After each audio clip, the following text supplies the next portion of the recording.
Suman TV ప్రేక్షకులకి నమస్తే. ఈరోజు నా ముందు ఒక డాక్టర్ గారు ఉన్నారు. బేసిక్‌గా చాలా మందికి ఈ రోజు ఉండే కష్టాలు ఏంది అని అంటే పెద్ద కష్టాలు ఏం చెప్పన్నా పొద్దున లేవంగానే జల్దీ లేచి నడవస్తలేదు. అంతే కదా మరి. ఆ నొప్పులు, ఈ నొప్పులు అంటే మనం సరిగ్గా తిండి తినకనో, లేకపోతే మనం చేసే యాక్టివిటీస్ కరెక్ట్‌గా చేయకపోవడం వల్లనో, రకరకాల రీజన్స్ వల్ల ఇంకొంతమందికి కొన్ని దెబ్బలు, యాక్సిడెంట్లు కామన్. సో వీటన్నిటి వల్ల ఇన్ని రీజన్స్ వల్ల మనకొచ్చే నొప్పులని ఏ విధంగా ఓవర్‌కమ్ చేయాలి అనంటే ఈరోజు మార్కెట్‌లో చాలా ఆప్షన్స్ ఉన్నాయి.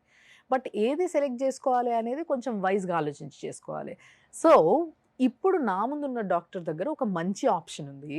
ఆ ఆప్షన్ ఏంది? అసలు ఎట్లా పనిచేస్తది అది మన పైన? అండ్ మీకు ఏవైనా ఏ పెయిన్స్ ఉన్నా, ఏ ప్రాబ్లమ్స్ ఉన్నా వీళ్ళ దగ్గరికి ఎందుకు పోవాలి? దీనిపైన మేము సింపుల్‌గా మాట్లాడబోతున్నాము. మీకు డెఫినిట్‌గా దీనికి సొల్యూషన్ వస్తది. మీరు ఆలోచించకుండా చూసేయొచ్చు. అయితే ఈరోజు నా దగ్గర ఉన్నారు tender hands physio and rehabilitation centre నుంచి వచ్చిన డాక్టర్. ఆయన డాక్టర్ నవీన్ ఇందూర్ గారు. నమస్తే సార్. నమస్తే madam. Let's talk about sciatica. అసలు నాకే తెలదు సియాటికా పెయిన్ అంటే ఏంటి? అసలు ఎక్కడి నుంచి ఎక్కడికి నొస్తది? అది ఎట్లా తెలుసుకోవాలి అసలు? ఆ పర్టిక్యులర్ పెయినే ఉంది నాకు అని. ఇక్కడ నేను మీకు ముందు మనము పర్టికులర్గా ఈ పెయిన్ గురించి మనం డిస్కస్ చేస్తున్నాం కాబట్టి దీని గురించి తెలుసుకోవాలంటే దీనికన్నా ముందు అసలు వాట్ ఈజ్ స్ట్రక్చర్, ఆ స్ట్రక్చర్ ఎలా ఉంటుంది, సయాటికా పెయిన్ అనేది ఏ టైంలో వస్తుంది, ఏజ్ గ్రూప్లలో ఎక్కువ వస్తుంది, ఒకవేళ వస్తే అది ఎక్కడి నుంచి ఎక్కడి వరకు ఆ రేడియేటింగ్ అనేది ఉంటుందో దాన్ని బట్టి మనము కన్సిడర్ చేసుకోవచ్చు ఆ పెయిన్ ఏంటనేది. ఎప్పుడైతే బ్యాక్ పెయిన్ నుండి ఒక సయాటికా నర్వ్ అనేది it is the longest nerve in our body. Nerve అనేది ఎక్కడి నుంచి గ్లూటియస్ నుంచి పాస్ అయిపోయి towards knee joint, towards ankle joint వరకు ఇలా వెళ్తుందో దాన్ని సయాటికా పెయిన్ అంటాం. వీళ్ళలోనే రావాలి, ఏజ్ గ్రూప్లోనే రావాలనేది ఒకప్పుడు ఉండేది. ఇప్పుడు ఆ పరిస్థితి లేదు. ఎన్ని ఏజ్ గ్రూప్ అంటే దానికి రకరకాల కారణాలు ఉన్నాయి బిహైండ్ ద ఈ ప్రాబ్లంకి. మనం ఏంటంటే ఒక్కసారి ప్రాబ్లం వచ్చిన తర్వాత బ్యాక్ పెయిన్నే మనం కన్సిడర్ చేసుకోకుండా ఏదో ఒక ట్యాబ్లెట్ వేసేసుకుని ఆ రోజు కారు తగ్గించుకోకుండా దీన్ని అసలు ఏంటి, మనం దీనివల్ల మనకి ఫర్దర్గా ఏం ప్రాబ్లం నిజంగా వస్తుంది టాబ్లెట్‌తో తగ్గుతదా ఈ నొప్పి? అంటే until and unless pain killer వేస్తే ఆ రోజుకి రిలీఫ్ ఉంటుంది. ఆ రిలీఫ్ అయితే వస్తుంది, కానీ దానికి పర్మనెంట్ సొల్యూషన్ రాదు. ఆ పర్మనెంట్ సొల్యూషన్ రావాలంటే మనం ఎటువంటి ట్రీట్మెంట్ తీసుకోవాలి ఏంటనేది మనం డిస్కస్ చేద్దాం. ముందు మనం ఈ సయాటికా పెయిన్ అనేది స్టేజ్ వైజ్గా డిస్కస్ చేద్దాం. ఈ గ్లూటియస్ మజిల్ ఇందాక మీకు చెప్పినట్టు ఆ బటక్ రీజియన్లో ఉన్న గ్లూటియస్ మజిల్ ఏదైతే ఉంటుందో అక్కడ వరకు రేడియేటింగ్ అవుతా ఉంటే దాన్ని స్టేజ్ 1 కింద మనం కన్సిడర్ చేసుకోవాలి. ఇది స్టార్టింగ్ ఒక స్పార్క్ లాంటి పెయిన్ వస్తుంది. అంటే రేడియేటింగ్ ఎలా ఉంటుంది అంటే మీరు ఇలాగే నార్మల్ మనం కూర్చున్నాం ఇప్పుడు ఇద్దరం కూర్చున్నప్పుడు ఏదో ఒక యాంగిల్లో మనము కూర్చొని ఒక ప్రాపర్ పొజిషన్లో ఎర్గనామిక్ పొజిషన్లో మనం కూర్చోలేము. ఈ సోఫా కూడా దానికి సపోర్ట్ చేయదు, ఎందుకంటే దీనిలో కుషన్ ఉంటుంది. మనం కూర్చున్నప్పుడు మీరు లోవర్ సీటింగ్లో వెళ్ళిపోతూ ఉంటారు. వెళ్ళిపోయినప్పుడు ఆటోమేటిక్గా దాని లంబార్ రీజియన్ మీద ఎఫెక్ట్ చూపిస్తుంది. చూపించినప్పుడు ఆల్రెడీ సయాటికా ఉన్న వాళ్ళల్లో లోవర్ బ్యాక్ నుండి ఈ గ్లూటేస్ మధ్య వరకు ఏదైతే స్పార్క్ లాంటి పెయిన్, చిన్న కరెంట్ షాక్ అంటే ఒక పాస్ లాంటి పెయిన్ వస్తుంది. ఆ పెయిన్ని మనం స్టేజ్ 1 కింద దీన్ని కన్సిడర్ చేసుకోవాలి. చాలా మంది నడుస్తూ పడిపోతారు కదా, ఈ పెయిన్ ఎక్కువగా ఉన్న వాళ్ళు సివియర్‌గా. అంటే కూర్చుంటారు ఇమీడియట్గా, వాళ్ళకి అవ్వదు ఇంకా, ఎందుకంటే నడిచేటప్పుడు కాలంతా ఒకటే వన్ సైడ్ లాగడం వల్ల వాళ్ళతో అవ్వదు. ఆ పొజిషన్ వచ్చేసరికి ఎక్కడైనా కూర్చొని కాసేపు రిలాక్స్ అవ్వటము, దాని తర్వాత ఇమీడియట్గా మళ్ళీ వాకింగ్లోకి వెళ్ళటం ఇలా చేస్తారు. నేనేమంటానంటే ఇక్కడ ఆ స్టేజ్ 1 ఉన్నప్పుడే దీన్ని సయాటికా కన్నా బ్యాక్ పెయిన్ అనేది ఒక చిన్న క్లారిటీ మీరు తెలుసుకుంటే ప్రాపర్ ట్రీట్మెంట్ అనేది జరుగుతుంది. దీని తర్వాత స్టేజ్ 2 అనేది ఇందాక మీకు చెప్పినట్టుగా ఈ థై రీజియన్ నుండి నీ జాయింట్ వరకు, నీ జాయింట్ నుంచి ankle joint third stage. Third stage ఎలా ఉంటుంది అంటే ఏదైతే టోస్ ఉంటాయో ఆ టోస్కి మల్టిపుల్ లెవెల్స్ వెళ్ళినప్పుడు టింగ్లింగ్ సెన్సేషన్, అంటే తిమ్ములు పడుతున్నాయి సార్ నాకు, ఇక్కడ కాళ్ళని తిమ్ములు వస్తున్నాయి, సరే ఒక పొజిషన్లో కూర్చున్న కాళ్ళంతా పట్టేసుకుంటుంది, సరే ఒక్కసారి నేను ఒక 5 minutes 10 minutes కూర్చోగానే లేచేటప్పుడు నాకు ఇబ్బంది అవుతుంది, అంత పట్టేసినట్టుగా ఉంటుంది, మళ్ళీ కాసేపు నేను కాళ్ళు క్లియర్గా ముందుకు పెట్టుకోగానే మళ్ళీ నాకు రిలీఫ్ వచ్చేస్తుంది అని చెప్తారు. ఇదంతా ఆల్రెడీ స్టేజ్ 2 దాటేస్తారు వీళ్ళంతా. అప్పుడు ఈ సయాటికా అనేది ప్రాపర్గా అక్కడ మొత్తం అకామిడేట్ అయిన తర్వాత మన దగ్గరకు వచ్చినప్పుడు, సరే నేను స్టార్టింగ్ స్టేజ్కి దీనికి ఎందుకు డిఫరెన్స్ చెప్తున్నా అంటే మీరు ముందే వస్తే కనుక 2 to 3 సెషన్స్లో అయిపోయేది, ఇది కాస్త 15 to 20 days అలా పడుతుంది. Oh God. Okay. So every day session లో 15 days వరకు చేయించుకోవాల్సి వస్తుంది. అంటే మాక్సిమం 2 weeks.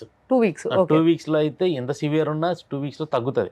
బట్ ఏంటంటే కొందరికి ఈ దీంట్లో ఒబేస్ పేషెంట్ వాళ్ళు ఉన్న వాళ్ళు కొద్దిగా మజిల్ బల్క్ ఎక్కువ ఉండడం వల్ల మనం ఏదైతే ట్రీట్మెంట్ చేస్తున్నామో మన అంతా కంప్లీట్ న్యాచురల్ ట్రీట్మెంట్ కాబట్టి కొంచెం టైం తీసుకుంటుంది. అదే లీన్ బాడీ అనుకోండి వాళ్ళకు 2-3 సెషన్స్ లో కూడా తగ్గే ఛాన్సెస్ చాలా ఉంటుంది. సో ఇక్కడ వెయిట్ కూడా matters. 100%. Weight and the muscle కానీ లేకపోతే ఫ్యాట్ కానీ వాట్ ఎవర్, సో అది కూడా మ్యాటర్ అనమాట. సో బేసిక్ గా మీరు ఇందాక అన్నారు there are so many reasons for this అని. అందులో కామన్ గా వచ్చే ఒక 2-3 రీజన్స్. అంటే ఇళ్లలో ఎక్కువ కామన్ రీజన్ ఏంటంటే దీనికి ఇళ్లలో పని చేసుకుంటా ఉంటారు. ఇప్పుడు లేడీస్ ఉన్నారు కిచెన్ లో వర్క్ చేసుకుంటారు, వాళ్ళు ఎక్కువసేపు నిలబడి పని చేసుకోలేరు.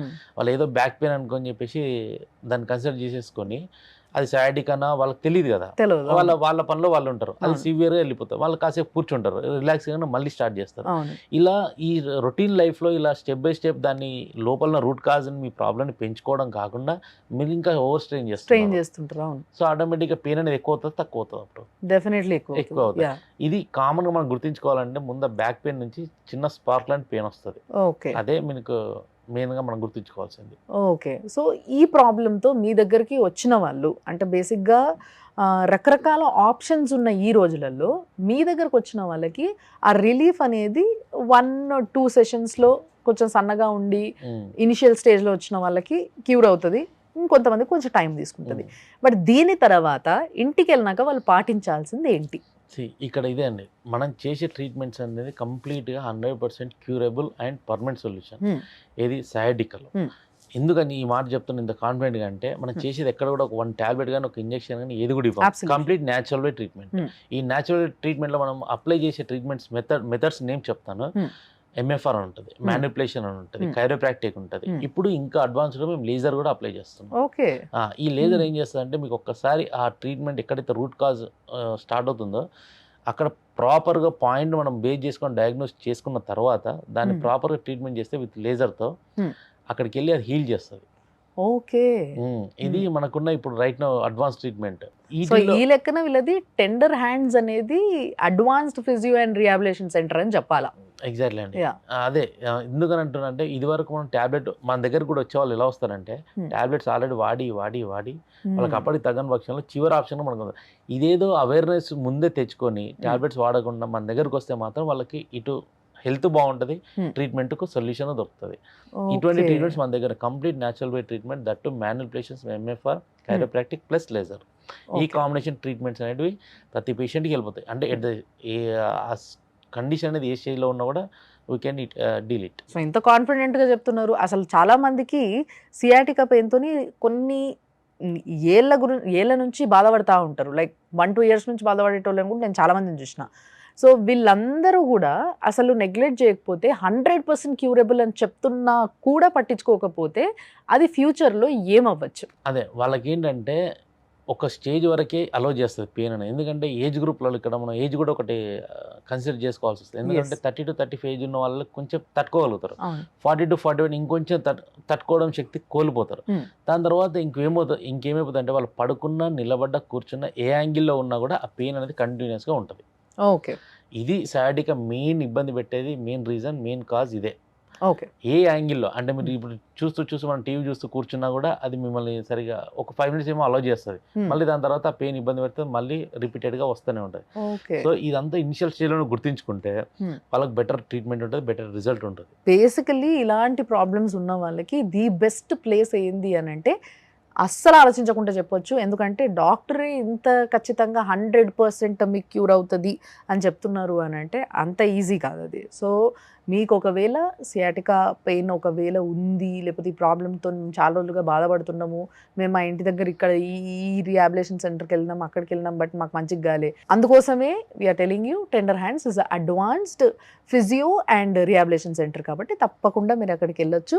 సో వాళ్ళకి సంబంధించిన నంబర్స్ కూడా మీకు కింద స్క్రీన్ పైన కనిపిస్తూ ఉంటాయి, వాటికి ఫోన్ చేయండి, మీరే కావాల్సిన డీటెయిల్స్ అన్ని కనుక్కోండి, వాళ్ళని కన్సల్ట్ అవ్వండి, అండ్ మీ నొప్పిని వదిలించుకొని హాయిగా ప్రశాంతంగా బతికేయండి.